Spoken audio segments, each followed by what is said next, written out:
Hi folks, Mike McDonald here from Mayday Flight Tutoring again with another video for you. Today we're going to look at takeoff performance and how to use the Pilot Operating Handbook to calculate your takeoff performance for your aircraft.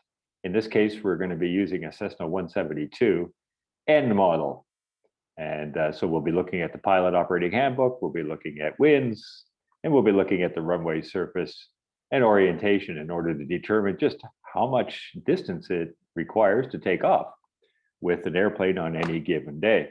So as you can see here, I have a little representation here of a runway. On the bottom there, the line, that's a 3,000-foot runway, and there's our aircraft sitting ready to go with the engine running. So let's talk about a few of the conditions that we're going to have here. Well, first of all, that you have your runway in the air and the airplane. You'll notice that the POH determines takeoff performance based on clearing a 50-foot obstacle. There's one right there, a tree. So I'm going to stick that at the end of the runway, and that's the obstacle that we will have to clear. And there we are, clearing the obstacle. And of course, we would have a departure path to clear that obstacle, which is represented by that line. Now, the question is, what speed will you be flying during the takeoff portion or as you're in the air clearing the obstacle? And because it's a short field takeoff or maximum performance takeoff, we'll be flying VX. Now, you'll have to refer to your Pilot Operating Handbook of your particular aircraft for VX, but it's about 55 knots in the Cessna 172, 58 knots or so. So there's VX, just to remind you that that's what we're going to need to fly in terms of airspeed for the takeoff. So there are two metrics that we need to determine. The first metric is the ground roll, and that's what we're going to work out the solution to figure out what that ground roll length is. So that's represented by the red line. It starts at the beginning where the aircraft is sitting still to the point where the aircraft rotates. The next metric is the total to clear a 50-foot obstacle. So that includes the ground roll portion, as you can see, but it extends beyond that to the point where the aircraft has cleared the obstacle. So we will need to determine what the ground roll length is, and we will need to determine what the 50-foot obstacle clearance length is. So that's what we're going to do today in this video. So let's look at the conditions that are surrounding the airport on this particular day, because obviously it's very important to have the atmospheric conditions and the orientation and the type of runway surface in order to perform this calculation. So we'll look at the conditions here. And here we go. The conditions are, this is a 3,000-foot runway. The orientation is 260 magnetic. We'll just make it an even 260, runway 26 magnetic. This airport happens to sit on a plot of land that intersects with a magnetic variation of 15 degrees east. The winds on this particular day are 220 degrees from 220 degrees true. And of course, that's the type of wind information you might get, say, for example, from a METAR CAF, and 15 knots of wind. On this particular day, the atmospheric pressure gives us an altimeter setting of 30.42 inches mercury. And it's a balmy afternoon, a temperature of 30 degrees Celsius. And the field elevation, so it's someplace where the elevation of the field is 1,000 feet above sea level. So those are the conditions that we need to have, all of the information that we need to work on in our calculation and using the Pilot Operating Handbook in order to determine basically three answers. And here are the answers that we need to determine. I'll just move myself out of the way here. So total to clear a 50-foot obstacle. What is the total? So that's this red line. What will it be? Total ground roll distance. How long will you be on the ground before you rotate? How long in terms of distance? And of course, can you, in these conditions, actually make a successful takeoff and clear that 50-foot obstacle? So basically, go, no go. So let's just get right to it. First thing I'm going to do is I'm going to refer to the Pilot Operating Handbook for the Cessna 172. And here we go here. And there are, depending on the aircraft, the Pilot Operating Handbook, sometimes you'll have one table or maybe two or three. In this case, there are two tables. This table is takeoff distance with a maximum weight of 2,300 pounds. Short field. Notice it tells you right here, it's a short field takeoff. All right. You'll see that there is another table that is divided into two sections for slightly lesser weights, 2,100 pounds and 1,900 pounds. But we're going to use the max gross. Let's imagine that we are full tanks and a good load, and the airplane is at or close to max gross weight. All right. So the question is, how do we use this table to determine those three answers: the ground roll portion, the total clear 50-foot obstacle, and whether or not you're actually going to be able to take off with the airplane on that particular day? So actually, all of the answers can be found, or most of the answers can be found by using this takeoff distance table in section 4, performance section of the Pilot Operating Handbook. Now let's just look at some of the conditions that it specifies. It says that we need flaps up. It's requiring a full static run up, so full throttle prior to brake release. It is assuming a paved, level, dry runway, but that's not totally true, as you'll see. And it's for zero wind. So it's not exactly the scenario that I've outlined. How can we make this work? Well, it's actually all taken care of in the table. In the notes, it says use the short field take-up technique, as specified in section 4. Okay. So that's basically the maximum performance short field takeoff. Full static run up, release the brakes, rotate at VR, and then VX past the obstacle. And it tells you right there, also, if you happen to be above 3,000 feet above sea level field elevation, then it tells you that you should lean the mixture for maximum RPM full throttle. Okay. Number 3, it says decrease distances 10% for each 9 knots headwind. Okay, so this is a way that we can factor winds into this. So decrease the distances by 10% for each 9-knot headwinds. Well, that makes sense. Wind coming at you is airspeed. So your ground speed's going to be reduced, and of course your climb angle is going to increase. For operations with tailwinds up to 10 knots, increase distance by 10%. Okay, so it even takes account for tailwinds. Not that we want to do tailwind takeoffs, although sometimes it is a necessary thing, and it accounts for that here in the notes. Because of the runway that I'm selecting is going to be a grass runway and is not paved, level, and dry, you'll see in notes number 4, it has a contingency for that. For operation on a dry grass runway, increase distances by 15% of the ground roll figure. Okay. So while you're on the ground, that grass is creating friction and slowing the aircraft down a little bit. So that's going to extend your ground roll. And of course, the component that it's extended would be added to your obstacle clearance, which we'll look at during the calculation. Now let's just move down to the table here now. You'll notice that the table is basically divided into columns and rows. Okay, so the columns, the main columns that you want to look at here, the conditions are here: weight 2,300 pounds, liftoff at 52, 59 at 50 feet. So 59 VX with this particular airplane. You'll notice that it has 2, 3, 4, 5 different temperature ranges, okay? From 0 to 40 degrees Celsius. So the reason why it doesn't go below 0 is because this table is designed, it was created during flight testing to create a worst case scenario, right? Like, for example, maximum power takeoff, okay, with the different winds, okay? So basically the numbers here are going to be the worst case scenario that you experience. Anything below 10 degrees, with 0 degrees Celsius, your performance is just going to increase, okay? Because the air is thicker. You get better performance on those colder days. So if it's below 0 degrees, don't worry about it. just use the 0-degree column.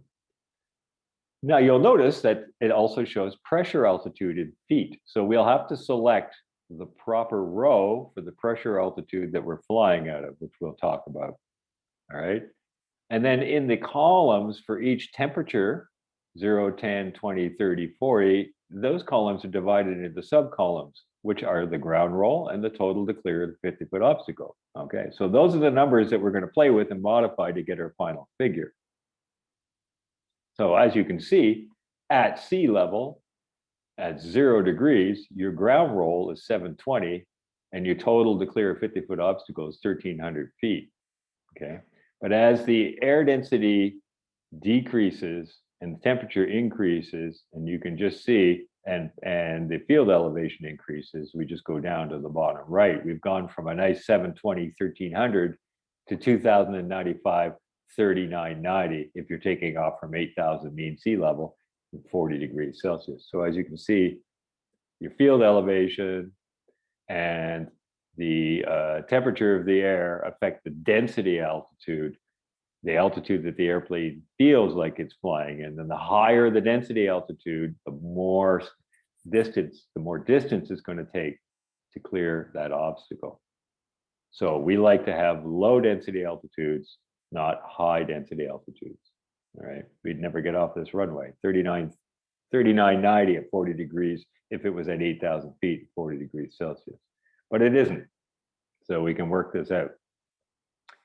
All right, very good. So now we need to divide this up into steps. I'm just going to show you a little worksheet that I've got on the go here that will be a little bit helpful for this. And let's see, find that worksheet here. Here we go. So I call this takeoff performance. Well, one of the things that we're going to have to determine is the winds were given to us in true, but our runway is oriented in magnetic. But luckily we have the variation.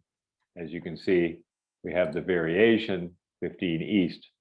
So we can do this calculation and figure out what the winds are magnetic so that we can do a crosswind calculation and headwind calculation, because we need to know how much wind is coming straight down the runway, because we may use it to decrease our takeoff run. Okay. And then to determine, and here it is right here, to determine the headwind effect on the rolls, all right? Each 9 knots of headwind reduces the distance by 10%, okay? We'll get into this in a moment, but I just want to just give you an overview. And then to compute for the grass runway, we have a little section here to compute for the grass runway. The only thing that's missing here, and I should have put it in the first place, and I'll just put it in as I talk, is to determine pressure altitude. So to determine P alt, okay? And to determine pressure altitude, I think we'll make it the first thing we're going to do, because we know our field elevation is 1,000 feet. But that's not necessarily the pressure altitude, because it depends on the atmospheric conditions of the day. On a standard atmosphere day, 1,000 feet would actually be the pressure altitude. But not every day is a standard atmosphere, and a standard atmosphere is a function of temperature and pressure. But we'll just work with the pressure right now. The density altitude, which affects the airplane's performance, is really all built into this table. Okay, so let's work on the pressure altitude. And from other videos, you'd know that there's 2 ways to do it. One is you can set your altimeter to 2992, which standardizes it, and then just read the dial, and that's your pressure altitude, which is great if you're sitting in the airplane on the day. Or if you're thinking in advance, you can use a simple calculation. Just take 29.92 and then subtract whatever the altimeter setting is. In this case, the altimeter setting is 3042. So we'll need to subtract 3042, 30.42. And you'll see that the answer is 2992 minus 3042 is minus 0.5. Okay, it's a negative number. We take that negative number, multiply it by 1,000, and that equals minus 500 feet. So that minus 500 feet is what we add to the field elevation, okay, which is 1,000 feet, in order to determine the pressure altitude. So because the pressure is higher, it's 3042, the air is thicker, it's as if the field is 500 feet lower. And that's a good thing because that's thicker air. So it's actually minus 500 feet. So our PAlt equals 500 feet, all right, which is the field elevation of 1,000 minus the 500. Okay, and that's how we do that. Very simple to do. So now we know some of the things that we can fill in here on our table. So if you look at the table here, you can see now we have sea level, we have 1,000, 2,000, 3,000. So we thought we were going to be at 1,000, but no, with that high pressure day, that puts us actually halfway between sea level and 1,000 feet in terms of the rows. Okay, it's very simple to just interpolate that, right? Halfway between 790 and 720. So basically, the difference between 790 and 720, and of course, I'm looking at 0, so I'm just giving an example, is 70. So halfway would be 35. So add 35 to 720, and that'll be the figure. All right. But in actual fact, we're working with 30 degrees Celsius. So we know that we're going to be using this major column, and that we'll be using numbers between sea level and 1,000 feet for both the ground roll and the total to clear 50-foot obstacle. So it'll be the halfway point between these and these. And we're on an even 30 degrees Celsius. So we don't have to interpolate between, say, this column and this column, or this and this column. I made it easy that way. Not everything has to be difficult. All right. So that's good. So we're already starting to get some figures on the go here. We know we have grass, so we know we're going to have to do this increased distance of the ground roll by 15%. What we need to do now is we need to figure out what the winds are, okay? Because that's going to affect our takeoff distance as well. And I'll show you how to do that. Okay, so right now we have runway 26. It's important to remember. We'll just call it 260 magnetic, okay? So 260 degrees magnetic is the orientation. It's the only runway. So we'll see what the crosswind and headwind components are. All right. Well, in order to figure out, we have to convert this 220 degrees true to magnetic so that it's in line with the runway orientation. Then we can use the crosswind graph in order to determine the headwind and the crosswind. Okay. So 220, we just do the math. If the variation is 15 east, okay, so whenever you're converting from true to magnetic, you subtract east and add west, okay? So if your variation is easterly, you subtract it from true to get magnetic. If your variation is westerly, you add it to true to get magnetic. In this case, it's easterly, so we need to subtract 15 degrees easterly from 220. So 220 minus 15 equals 205, 205. So 205 is the wind direction, all right?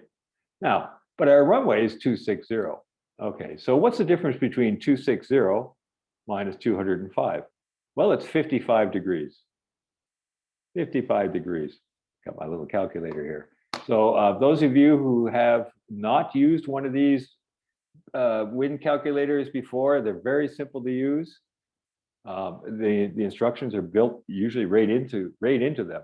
We know that we have a 55 degree difference between the wind and our runway heading. All right. So we know the winds are coming from one direction by 55 degrees. Well, it's very simple to use to figure this out. First of all, you need to know how much wind you have. In this case, we have 15 knots of wind. All right, so we know we're going to use the 15 knot arc. All right, all you have to do is follow the arc, or if it's in between arcs, follow the curve of the arc. In this case, I've set it so that you can easily follow the 15 knot arc until you get to 55 degrees. And you'll see there's 50 degrees, 60 degrees. All right, and halfway would be 55 degrees. Then just simply move to the left, and that gives you your headwind component, and move straight down, and that gives you crosswind component. So it's looking like about 12.5 knots crosswind. That's a fairly stiff crosswind. But more importantly, for the calculations we're doing here, you can see it's about 9 knots headwind. Perfect. 9 knots is a number we can work with quite simply. All right. Because as you can see in the table here, you decrease distances by 10% for each 9 knot headwind. So we know we're going to have to decrease both of those distances by 10%. All right. Well, why don't we do that? Why don't we just work on that? To determine the wind's magnetic, we've already done that. So I'll just put that in there. It's 220 minus 15 equals 205 magnetic. Okay. Which makes it against runway 260 or 26. All right. So that's a left-hand crosswind. We know that the headwind is 9 knots. And we know that the crosswind is about 12.5 knots. All right. Now that crosswind component, of course, is important in terms of like if you have a slippery surface and how much that airplane is going to get pushed to the side. But I'm just kind of ignoring that today because we're just working on the takeoff performance chart. It's the headwind that we really want to look at today. Okay. So we've done the pressure altitude, we've determined our headwind. Now we can go down and to determine the headwind effect on our ground roll and our distance to clear a 50-foot obstacle. Okay, so I have this little formula. Okay, ground roll including wind or GRW equals the ground roll from the chart minus that 10%. Ground roll times 10%. And the same thing happens to the obstacle distance with the wind calculated equals the raw obstacle minus 10%. Okay, so we can put those in right now. All right, so we'll just do this right now underneath it. So our ground roll, first of all, now we have to figure out, well, what is it raw? All right, we know we're at 30 degrees Celsius. We know we're at 30 degrees Celsius. And we know we're halfway between sea level and 1,000 feet. So that's great. So let's just look, 30 degrees Celsius. The ground roll is at sea level is 895, and it is 980 at 1,000 feet. 500 feet is halfway. So all we have to do is interpolate those numbers to get the figure. Just simply add them together, divide by 2. So 895 plus 980 equals X divided by 2. And we get a ground roll figure of 937.5. All right, so I'm just going to put that right in now before we forget it, 937.5. So,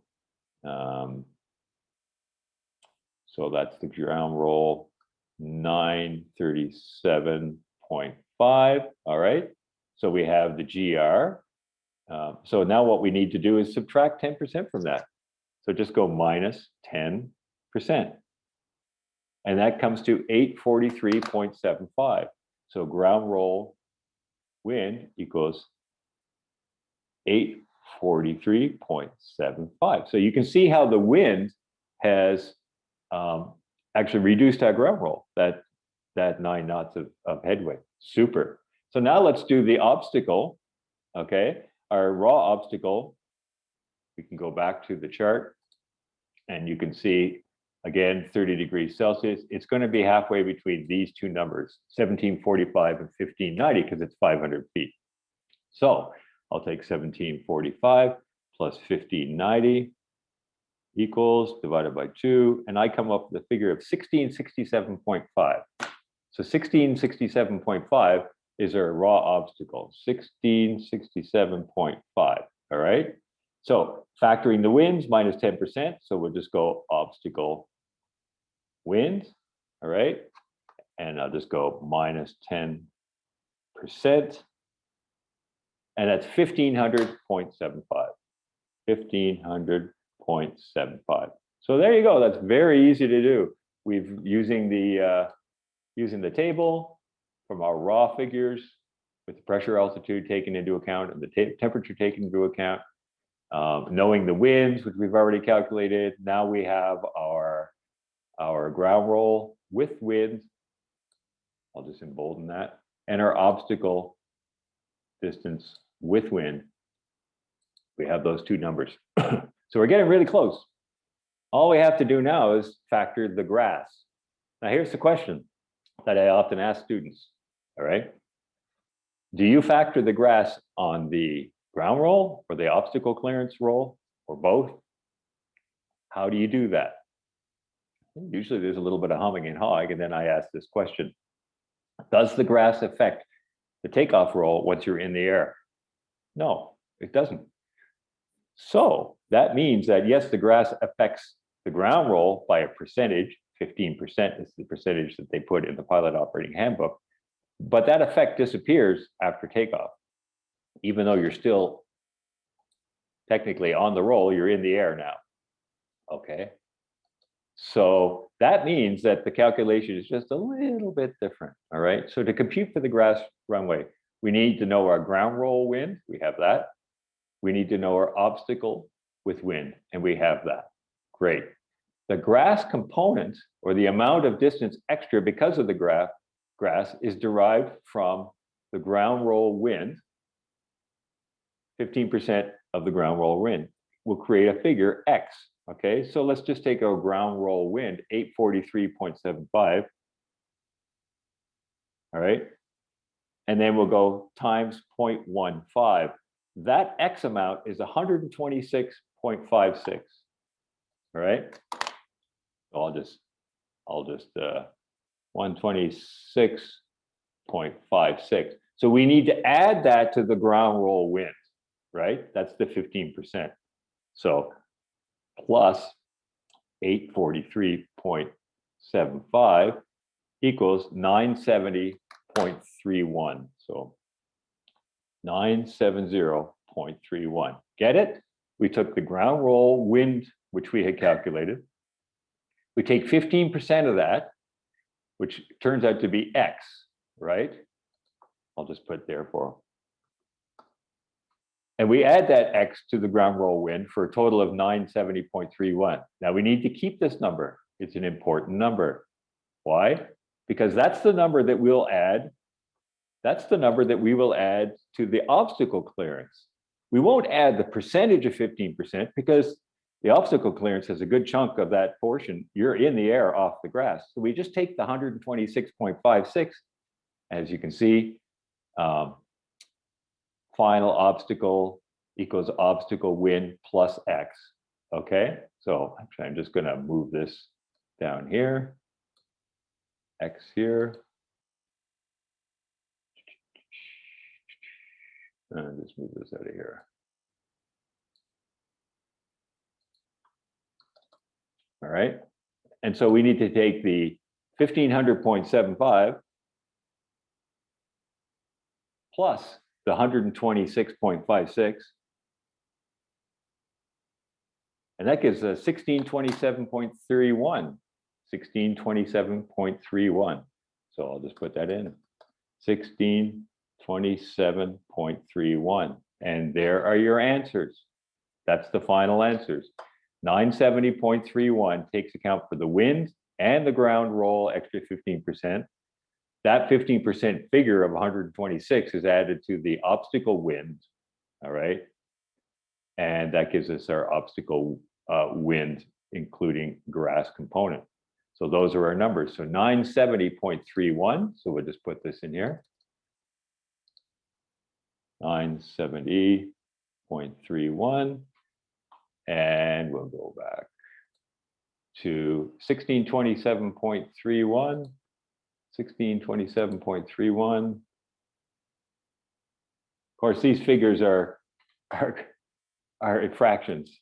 Now, you know, if you're doing this for a flight, obviously you're going to round them off to the nearest whole number. For exams, though, when you're doing the exams on paper, you want to go to 2 decimal points, which I did here. I've got these backwards, actually. Let's just move those out of the way. Pardon me. A little bit. I'm a little bit confused at times. All right, there we go.